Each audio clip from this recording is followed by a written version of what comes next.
ملک شام کا سفر۔ ناظرین گرامی، حضور نبی کریم صلی اللہ علیہ وسلم یتیم پیدا ہوئے تھے اور والد گرامی سے صرف 5 اونٹ، بکریوں کا ایک ریوڑ اور ایک حبشی لونڈی برقہ جن کی کنیت ام ایمن تھی وہ وراثت میں ملی تھی، جن کا ذکر خیر آپ صلی اللہ علیہ وسلم کی پرورش کرنے والی عورتوں کے ضمن میں ہوتا ہے۔ پھر آقا کریم بی بی حلیمہ سعدیہ کے پاس بنی سعد پہنچ گئے اور ان کے ساتھ رہنے لگے۔ جب چلنے پھرنے لگے اور بعض چھوٹے چھوٹے کام کرنے لگے تو اپنے رضائی بھائی کے ساتھ بکریاں چرانے لگے۔ جب اپنی ماں کے پاس مکہ واپس آئے اور کچھ بڑے ہوئے تو حصول رزق کے لیے تھوڑی سی اجرت کے عوض اہل مکہ کی بکریاں چرانے لگے تاکہ اپنے چچا ابو طالب کی مدد کر سکیں۔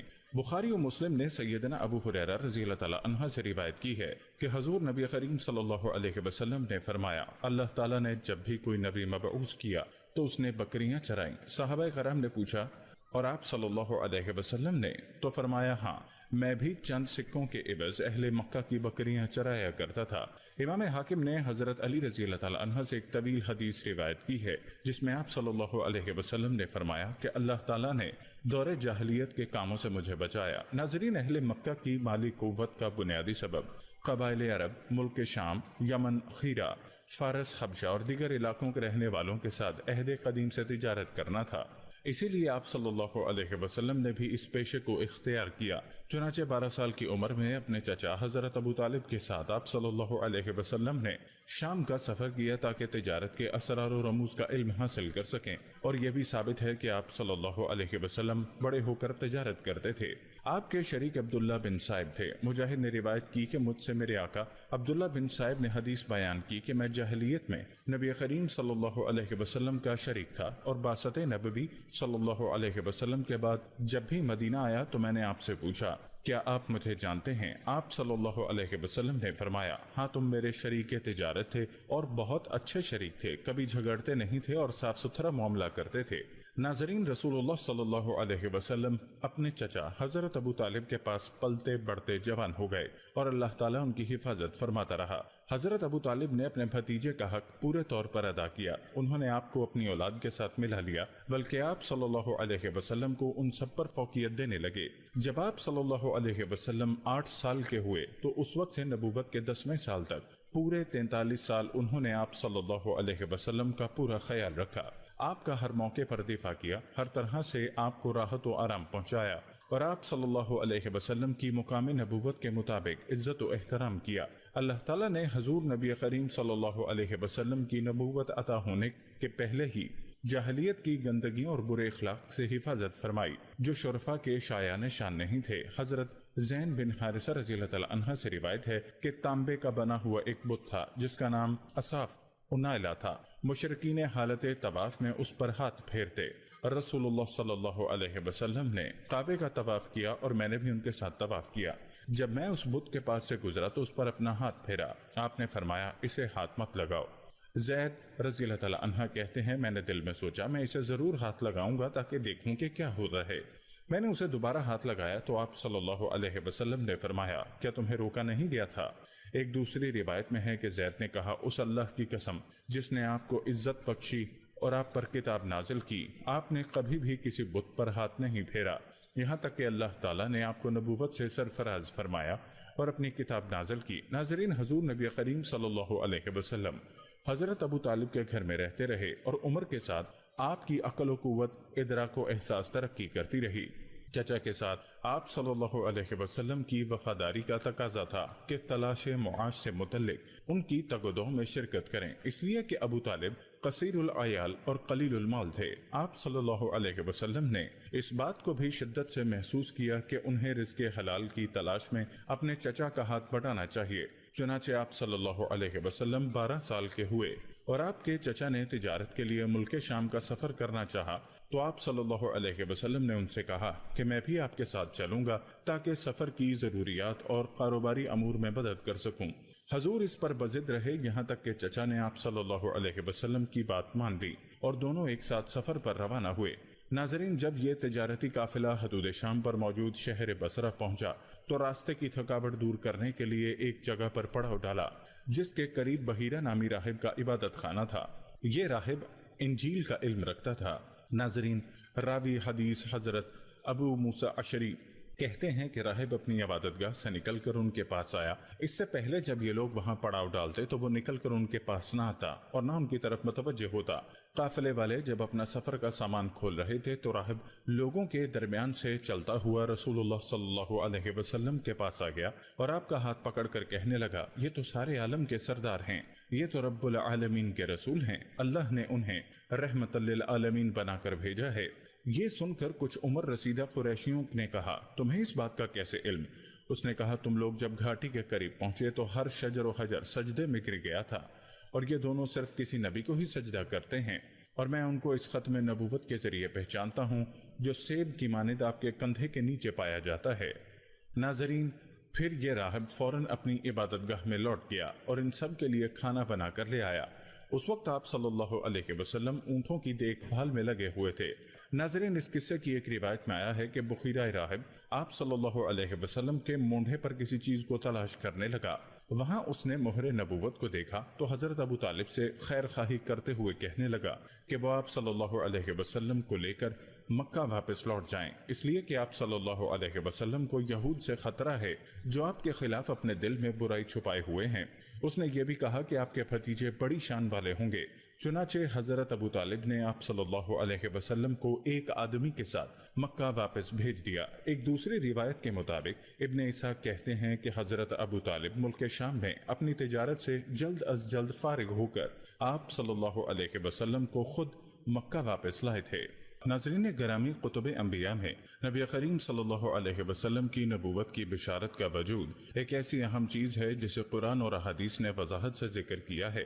انہوں نے یہ چیز بیان کی ہے کہ نبیوں میں سے کوئی نبی ایسا نہیں ہوا جس نے اپنی امت کو اس نبی کے بارے میں آگاہ نہ کیا ہو اور ان سے اس بات پر وعدہ نہ لیا ہو کہ اگر حضرت محمد صلی اللہ علیہ وسلم ان کی زندگی میں مبعوث ہو جائیں تو وہ ان پر ضرور ایمان لائیں۔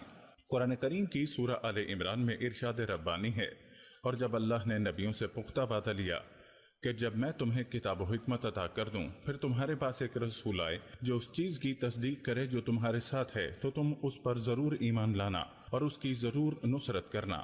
اللہ نے فرمایا، کیا تم نے اس کا اقرار کیا اور اس بات پر مجھ سے تم نے پختہ وعدہ کیا؟ انہوں نے کہا، ہم نے اقرار کیا۔ اس نے فرمایا، تو گواہ ہو جاؤ اور میں بھی تمہارے ساتھ گواہوں میں سے ہوں۔ ناظرین، آپ صلی اللہ علیہ وسلم کی بعثت سے پہلے وہی لوگ جو دنیا والوں بالخصوص عرب والوں کو آپ صلی اللہ علیہ وسلم کی آمد کی خوشخبری سنایا کرتے تھے اور آپ صلی اللہ علیہ وسلم کی صفات سے انہیں آگاہ کرتے تھے، جب آپ صلی اللہ علیہ وسلم کو بنی اسماعیل سے دیکھا تو ان میں سے سوائے چند کے اکثریت نے مارے حسد کے آپ صلی اللہ علیہ وسلم کی نبوت اور رسالت کا انکار کیا۔ توریت و انجیل سے آپ صلی اللہ علیہ وسلم کی بعض صفات کو بالکل ہی مٹا دیا اور بعض میں اس قدر تبدیلی کر دی کہ آپ صلی اللہ علیہ وسلم کو ان کا مصادق قرار دینا کافی مشتبہ ہو گیا۔ ان کی اسی عادت غیر مستحسن کی طرف اشارہ کرتے ہوئے خالق دو جہاں سورہ بقرہ میں ارشاد فرماتا ہے، بے شک وہ لوگ اللہ کی نازل کی ہوئی کتاب سے حق کو چھپاتے ہیں اور ان آیتوں کے بدلے تھوڑی پونجی خریدتے ہیں۔ وہ لوگ اپنے پیٹ میں آگ کا انگارہ کھاتے ہیں۔ اللہ قیامت میں ان لوگوں سے بات نہیں کرے گا اور نہ ہی انہیں ستھرا بنائے گا، ان کے لیے دردناک عذاب ہے۔ ناظرین، سورہ بقرہ میں ہی ایک اور جگہ پر ارشاد ہے، کتنی بری چیز کے عوض انہوں نے اپنے جانوں کو خریدا کہ وہ اللہ کے اتارے ہوئے کا انکار کریں گے، اس حسد سے کہ اللہ اپنا فضل جس بندے پر چاہتا ہے اتارتا ہے۔ وہ غضب پر غضب کے سزاوار ہیں اور کافروں کے لیے اہانت آمیز عذاب ہے۔ سورہ بقرہ میں ایک اور جگہ پر اللہ کا فرمان ہے، ان لوگوں کے لیے ویل جہنم ہے جو لوگ کتاب توریت و انجیل میں آیتیں اپنی جانب سے لکھتے ہیں اور پھر لوگوں سے کہتے ہیں کہ یہ آیت و حکم اللہ کی جانب سے ہے تاکہ اس گھڑی آیت کے بدلے تھوڑی دولت حاصل کر سکیں، تو ویل ہے ان لوگوں کے ہاتھوں سے لکھنے کے سبب اور ان کے لیے ویل ہے ان کے غلط کاموں کے سبب۔ نیز اپنی خواہشات و فطرت کے برخلاف مبعوث ہونے والے انبیاء کرام کی تئیں بنی اسرائیل کی عادت جاریہ کے متعلق سورہ بقرہ میں فرمایا گیا، کیا جب بھی تمہارے پاس تمہاری خواہش کے خلاف رسول آئے گا تم سرکشی دکھاؤ گے؟ ایک گروہ کو تم چھٹلاتے ہو اور ایک گروہ کو تم قتل کرتے ہو۔ عزیز دوستو، اپنی مرضی اور خواہش کے برخلاف مبعوث ہونے والے انبیاء کرام کو شہید کر کے بنی اسرائیل کی عادت قبیحہ کا بیان بائبل میں بھی عیسیٰ مسیح کی زبان یوں مرقوم ہے کہ تم پر افسوس کہ تم نبیوں کی قبروں کو بناتے ہو اور تمہارے باپ دادا نے ان کو قتل کیا تھا۔ پس تم گواہ ہو اور اپنے باپ دادا کے کام کو پسند کرتے ہو کیونکہ انہوں نے ان کو قتل کیا تھا اور تم ان کی قبریں بناتے ہو، اسی لیے خداوند کی حکمت نے کہا میں نبیوں اور رسولوں کو ان کے پاس بھیجوں گی اور ان میں سے بعض کو قتل کریں گے اور بعض کو ستائیں گے تاکہ سب نبیوں کے خون کی جو بنی عالم سے بہایا گیا اس زمانے کے لوگوں سے باز پرس کی جائے۔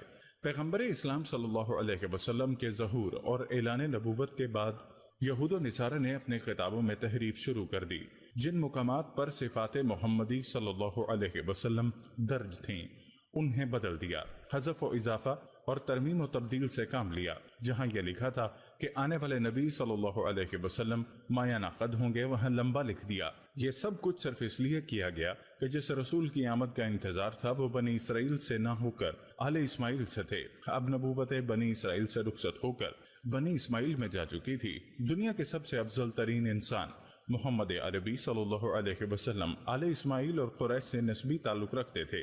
بنی اسماعیل سے تعلق کے علاوہ پیغمبر اسلام صلی اللہ علیہ وسلم کی تعلیمات کا یہ حصہ کہ عیسیٰ علیہ السلام کے ایک برگزیدہ نبی اور توحید کے دائی رسول ہیں، یہود و نصارہ کے لیے ناقابل قبول ہے۔ حضرت عیسیٰ علیہ السلام کے متعلق اسلامی عقیدہ سورہ مریم میں یوں بیان کیا گیا ہے کہ عیسیٰ نے کہا یقیناً میں اللہ کا بندہ ہوں جس نے مجھے کتاب دی اور نبی بنایا، مجھے بابرکت بنایا، میں جہاں بھی رہوں اور تا دم آخر مجھے نماز و زکوٰۃ اور والدہ کی اطاعت کا حکم دیا، مجھے اس نے بے نصیب یا حد سے گزرنے والا نہیں بنایا۔ سلامتی ہو اس دن پر جس دن میں پیدا ہوا اور جس دن میں دنیا سے چلا جاؤں گا اور جس دن میں زندہ اٹھایا جاؤں گا۔ یہ اسلامی عقیدہ مسیح سے متعلق یہود کے غیر مناسب نظریے کے خلاف ہے اور یہ بھی یہود کی اسلام دشمنی کی ایک وجہ ہے۔ اسی طرح پیغمبر اسلام صلی اللہ علیہ وسلم کی تعلیم کہ عیسیٰ علیہ السلام کے بندے اور اس کے رسول ہیں، یہ مسیحیوں کی اس فکر کے بھی مخالف ہے کہ مسیح ابن اللہ یا اللہ ہیں۔ یہی سبب ہے کہ انہوں نے پرانے کفریہ عقائد سے چمٹے رہنے کو ترجیح دی اور جانے پہچانے رسول احمد کی نبوت و رسالت کا انکار کر بیٹھے۔ جس وقت سے ان جیسی آیات کریمہ نازل ہوئیں اسی لمحے سے یہود و نصارہ اپنی کتابوں سے ان آیات و اقتصابات کو نکالنے لگے اور ان میں ترمیم کا سلسلہ شروع کر دیا جن کا کسی بھی طرح کا تعلق قرآن کی ان جیسی آیت مبارکہ سے تھا۔ مگر کہا جاتا ہے کہ خدا جب دین دیتا ہے تو عقل بھی چھین لیتا ہے۔ 1450 سال میں گزشتہ انبیاء کرام کی طرف منسوب کتابوں کے مجموعہ بائبل میں مسیحی علماء نے صدہا اور ہزارہا تحریفات سے کام لیا، ایڑی چوٹی کا زور لگایا کہ کسی طرح یہ ثابت کیا جائے کہ اس اسلام اور اس کی تعلیمات کا ما قبل دین اور پچھلے مذاہب سے کوئی تعلیمی، اسلامی یا روحانی واسطہ نہیں۔ جن مقامات پر بھی پیغمبر اسلام یا اسلامی تعلیمات کا ذکر خیر دیکھا انہیں محو کرنے یا ان میں تحریف کرنے میں ایک لمحے کی بھی تاخیر نہیں کی، اپنی مرضی سے ان میں زبردستی تبدیلی کی۔ ناظرین، 15ویں صدی عیسوی تک مسیحی عوام کی ناخواندگی اور ان کی جہالت سے بھی ان مذہبی پیشواؤں کو خوب موقع میسر آیا کہ مذہبی کتابوں میں پاپائیت اور ارباب کلیسا جس طرح چاہتے رہے تحریف سے کام لیتے رہے۔ اس دور میں نہ صرف اس بات کی ضرورت محسوس کی گئی کہ ان کی کتاب کا تنقیدی مطالعہ کیا جائے اور نہ ہی مسلم علماء اور اسکالرز کی کثیر تعداد نے اس کی طرف توجہ دی۔ امام غزالی، امام رازی، امام طبری، شیخ ابن حزم ظاہری اور شیخ ابن تیمیہ وغیرہ کو چھوڑ کر دیگر علماء اسلام نے مسیحیوں کی مقدس کتاب بائبل کے بال کی کھال نکالنے کی طرف توجہ نہیں دی۔ یہی وجہ ہے کہ اسلامی کتابوں کے ذخیرے میں مسیحیت پر مواد بہت کم ملتا ہے۔ ان زمانے میں اس موضوع پر لکھنے کی ضرورت ہوتی تو یقیناً منطق و فلسفے سے زیادہ کتابیں اس پر دستیاب ہوتی، مگر چونکہ ہمارے وہ بزرگان دین وقت اور ضرورت کو مد نظر رکھ کر کام کیا کرتے تھے، اسی لیے اس موضوع کی طرف توجہ نہیں کی اور مسیحی علماء کو من چاہے طریقے پر تحریف اور ترمیم کا موقع ملا۔